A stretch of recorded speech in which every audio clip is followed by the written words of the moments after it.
au nom puissant de Jésus, notre Sauveur, le merveilleux. Et nous voulons partager la parole de Dieu avec vous ce matin. Amen. Alléluia. Allez, cliquez.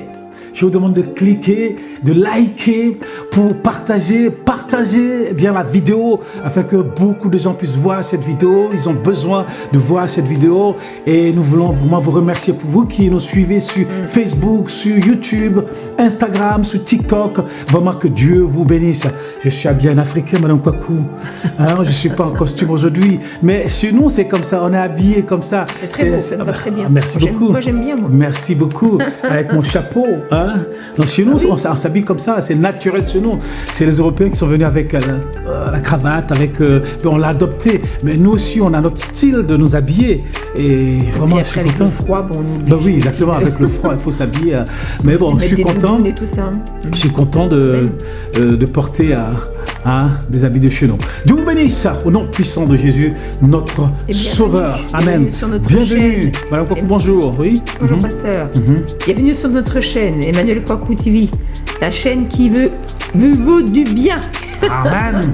La chaîne qui vous exhorte, qui vous édifie et qui vous permet d'avoir la vie abondante. Amen. Jésus-Christ, notre Seigneur. Alléluia. Amen. Dieu vous bénisse. Et nous voulons partager la parole de Dieu aujourd'hui. Le titre de mon message, c'est comment traverser les moments difficiles et avoir la paix en Jésus, en ayant la paix en Jésus-Christ, en Christ. Vous savez, aujourd'hui, le monde passe des moments difficiles. Nous connaissons la guerre en Ukraine. Aujourd'hui, on parle de crise économique, on parle de difficultés, que ce soit en Afrique, que ce soit dans le monde entier, l'inflation, on parle de récession, on parle de difficultés. Certaines entreprises même licencient 11 000 personnes, 10 000 personnes, et c'est pas encore fini. Mais comment traverser ces moments en ayant la paix en Dieu? La paix, c'est quelque chose qui ne s'achète pas. La paix, c'est Dieu qui la donne. La paix, c'est quelque chose d'inestimable. Tout le monde cherche la paix. Même les gens du monde, ils cherchent la paix. Mais le Seigneur dit qu'il nous donne la paix que le monde ne connaît pas. Parce que la paix du monde, ça vient, mais après, ça s'en va. Mais Dieu nous donne la paix, la joie, le bonheur de pouvoir vivre et l'amour. Et la grâce et la paix résument tous les dons. La grâce et la paix et l'amour de Dieu résument même toute la Bible. La grâce de Dieu, on va lire la parole de Dieu, on va prendre dans Romains 1, verset 7. Dans Romains 1, verset 7, que nous dit la parole de Dieu. Amen. Moi, je bénis Dieu, ça fait du bien de retrouver sa voix. Amen. J'étais aphone pendant un moment. C'est vrai que quand on n'a pas la voix, on ne peut pas parler, c'est pas facile. Amen. Mais merci Seigneur, j'ai retrouvé la voix. Amen, amen, amen. J'arrive, 2 secondes. Amen. Que Dieu te bénisse. Que la grâce et la paix vous soient données de la part de Dieu notre Père et du Seigneur notre Sauveur Jésus-Christ. Alléluia. Amen. Tu peux le lire encore s'il te plaît? Que la grâce et la paix vous soient données de la part de Dieu notre Père et du Seigneur Jésus-Christ. Amen. Que la grâce et la paix vous soient données de la part de notre Seigneur Jésus-Christ. Paul parle ici de grâce. La grâce, c'est quoi? C'est une faveur imméritée. Une faveur imméritée. Nous ne méritons rien, mais tout est par grâce. Dieu nous a fait grâce. Et les Grecs savent ce que c'est que la grâce. Quand Paul parle toujours, c'est lui qui parle aux Grecs et aux Juifs dans, n'est-ce pas, dans ses épîtres. Là, il parle aux Romains. Mais les Romains aussi savent ce que c'est que la grâce. Quand on te gracie, les Romains, ils savent ce que c'est que la grâce. Quand on attrape quelqu'un, qu'on le met avec les lions, mais le roi dit, bon, on le gracie. Bon, ils savent ce que c'est la grâce. Et la paix.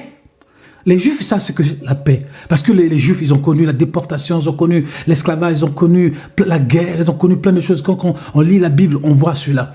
Et Paul dit toujours dans ses épîtres, au début de ses épîtres, que la grâce et la paix de Dieu soient avec vous. Dans le nom de Jésus-Christ. Parce qu'on peut avoir très bien la paix dans un pays.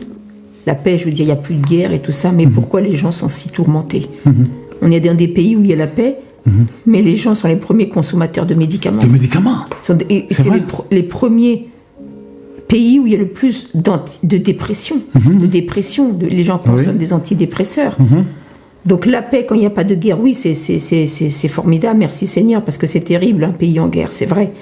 Mais il y a des pays où il n'y a pas de guerre, mais les gens sont tourmentés, les gens sont abattus, les gens sont découragés. Alors, comment connaître la grâce de Dieu? La grâce de Dieu, comme je l'ai dit, c'est une faveur imméritée. La Bible dit que nous sommes sauvés par grâce, par le moyen de la foi. Dieu nous fait grâce. Amen. C'est Dieu qui donne sa grâce. Comment connaître la paix dans ces moments difficiles?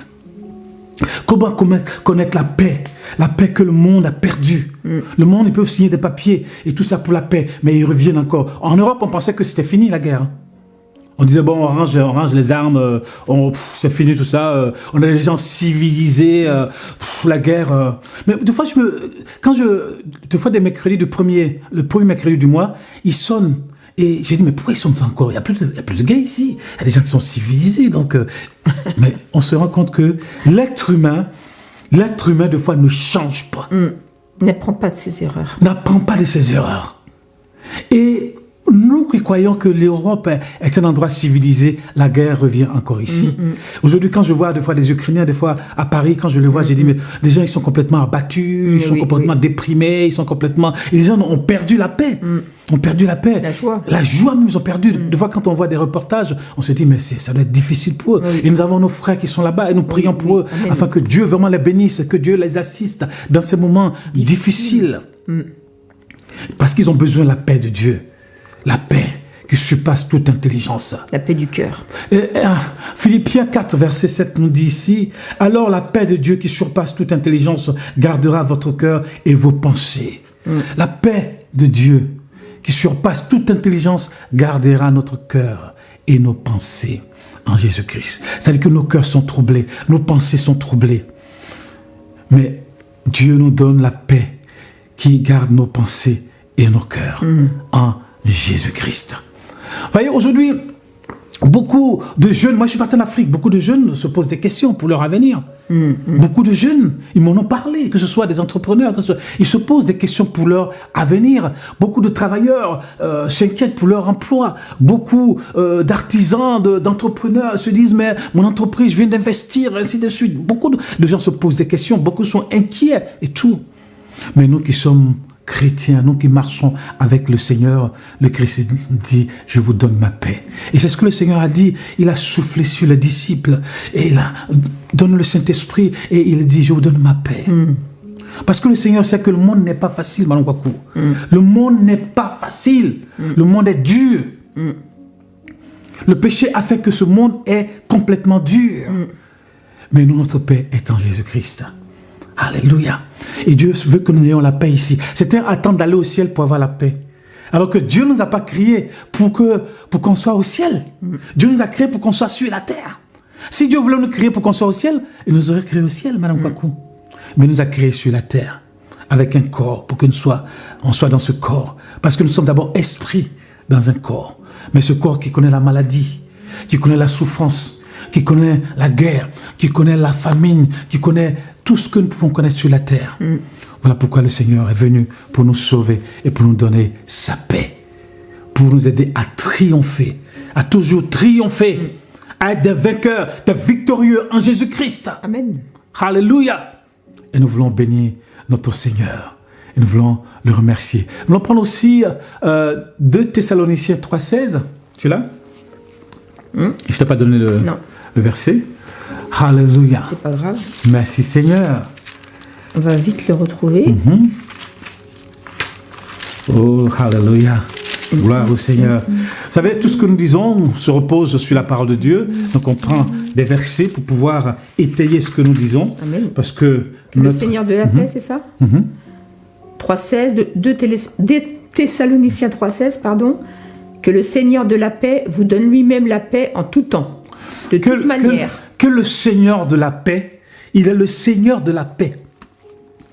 Dieu est le Dieu, c'est l'Éternel des armées, mais il est aussi le Seigneur de la paix. Vous donne la paix en tout temps. Il est le Dieu de paix, mais il est aussi celui qui donne la paix. Amen. Est-ce que tu vois? Que le Seigneur de paix, notre Dieu est un Dieu de paix, parce que Dieu sait que la paix dépasse toute chose. La paix est quelque chose qui apporte le calme, la tranquillité. Et pour évoluer, pour progresser, pour qu'un pays puisse avancer, il faut la paix. Pour qu'une famille puisse prospérer, il faut la paix. Pour qu'un homme puisse prospérer, il faut la paix. Mais encore aussi, ici à la maison, il y a la guerre, on aura des difficultés. Tu vois, si en France, ici, il y a la guerre, on aura des difficultés. Oui. Il faut la paix. Dieu le sait. Dieu sait que c'est la paix qui fait que l'homme peut progresser. Et Dieu nous dit qu'il nous donne sa paix. Dans Éphésiens 6, verset 23, et c'est Éphésiens 6, 23, qu'est-ce qu'il nous dit aussi? Éphésiens 6, 23, que la paix soit avec tous les frères. Que la paix soit avec tous les frères. C'est ce qu'il dit ici, Éphésiens. Ça, c'est la version parole vivante. Il dit que la paix soit avec tous les frères. Que la paix soit avec toi, mon frère. Amen. Que la paix soit avec toi, ma soeur. Que la paix soit dans vos foyers. Que la paix soit dans vos familles, dans votre région. La paix de Dieu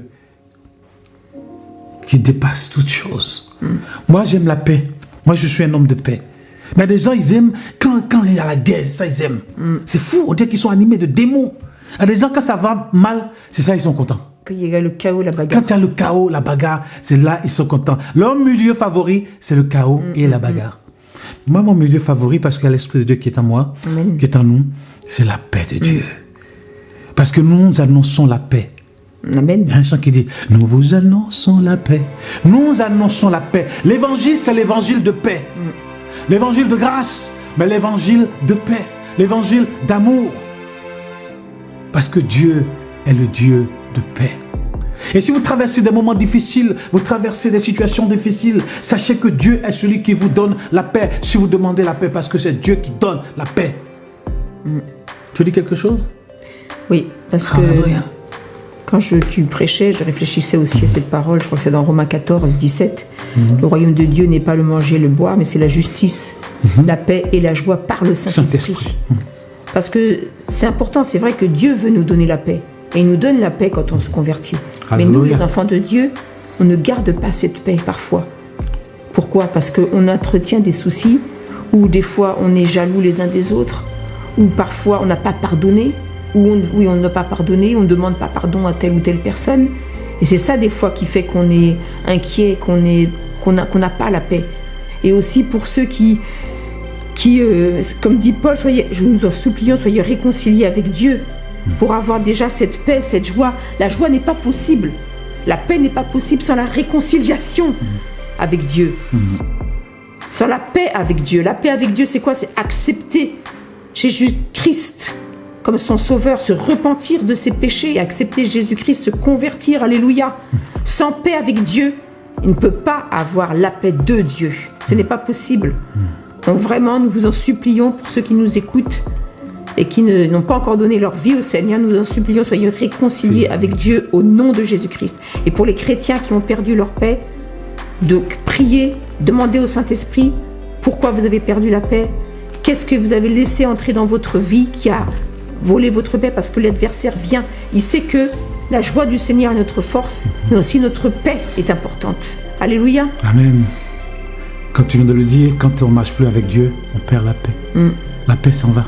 Oui, c'est ça. Quand quelqu'un en Jésus-Christ qui vit dans le péché, la paix s'en va. Et c'est le trouble à l'intérieur. C'est l'ennemi va commencer à faire son bric-à-brac à l'intérieur. Et la paix s'en va, la joie s'en va. Et la personne commence à promener les regards inquiets, l'inquiétude commence à arriver, ainsi de suite. Mais nous qui sommes en Jésus-Christ, nous avons la paix et le repos en Jésus-Christ. Que la paix et le repos soient avec vous. Amen. Et bien, gardez la paix que Dieu vous donne. Amen. Et triomphez en Jésus-Christ. L'ouragan peut arriver, les tornades peuvent arriver dans votre vie, mais vous devez garder la paix et la joie en Jésus-Christ. Dieu vous bénisse. Amen. Amen. Alléluia. Amen. Amen. Amen.